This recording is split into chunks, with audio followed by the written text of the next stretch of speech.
coming to the Institute of Cultural Diplomacy. It's been an absolute pleasure and for agreeing to this interview. In your opinion, what is the greatest challenge currently facing your country? Thank you very much indeed for this opportunity. There are so many challenges that my country is facing. At the top of them is the security challenge, because the security situation in my country is unstable because of the existence of Daesh and terrorist groups who came from across the borders from different countries. There are also other economic challenges because of the new experience in governance. Iraq is a country that transformed from a highly centralized, very centralized country into a decentralized country. So this transformation entailed so many difficulties as far as the institutional building is concerned and the structural building. These are the main two challenges that we are facing right now. Other challenges, these are not demerits. I would say that they can be turned into merits.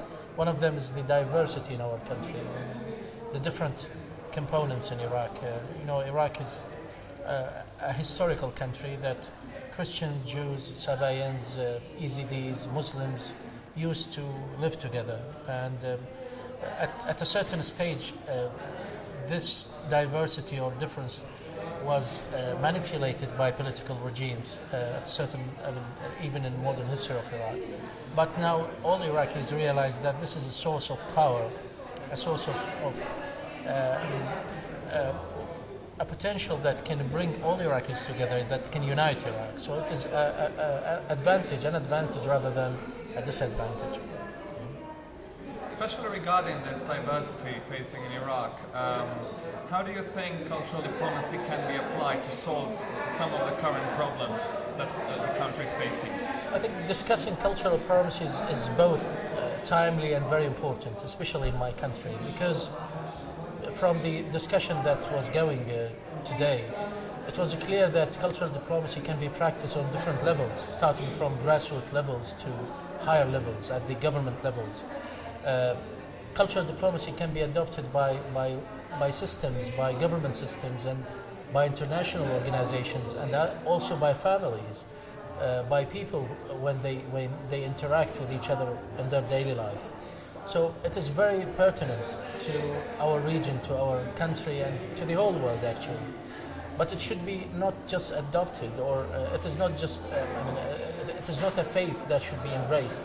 It is something that must be practiced, something that must be imparted as a skill to other people, how to deal with each other. There is a lot of work that can be done in this respect, and I think it is really, really pertinent and really much needed in the present time, because we see that there are certain examples of extremism that are trying to jeopardize all the effort done by partners, by practitioners, in order to establish this fraternity between people, the friendship between people and countries. So there is a lot of work that can be done, but I think starting such projects, discussing these projects in esteemed institutions like what you are doing now is very much important. You've had a very successful career. Can you name a point in your career where you used cultural diplomacy as a tool to solve a problem? Yeah, well, I have a multifaceted career. One of them is I'm a university lecturer and academic. I taught in my country and outside my country.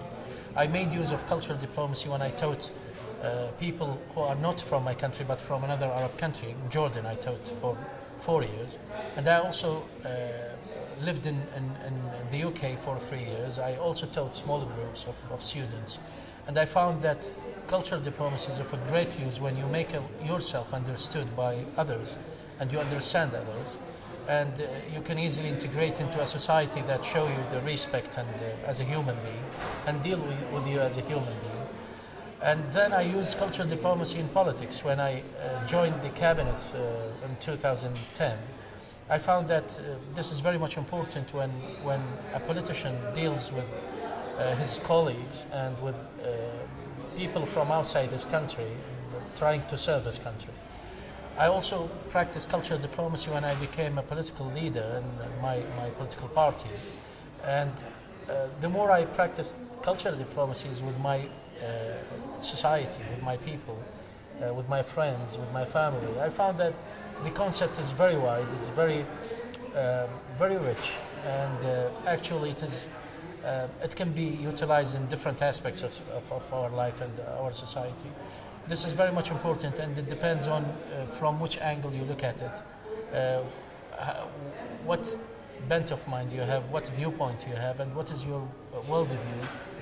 It should fit somewhere in what you adopt from your beliefs or your ideology. You always can utilize cultural diplomacy. Talking about viewpoints exactly, during your time living abroad, what lections, like what learnings that you have acquired while living abroad have helped you to actually think in a different way about how to solve the situation in your own country? Well, in addition to the knowledge that I acquired when I lived abroad, I actually found that talking about facts and the truth is something relative. Because people, when they are living in a box, they are living in their country without traveling, without interacting with people from different countries, from different cultures, they might believe that they have the right, the truth. They only embrace the right thing. Whatever they think about is the right thing.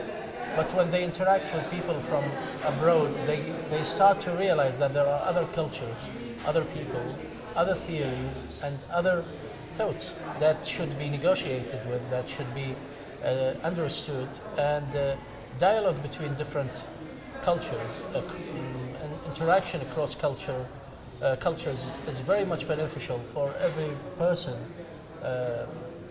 starting or wanting really to work as a cross-cultural ambassador.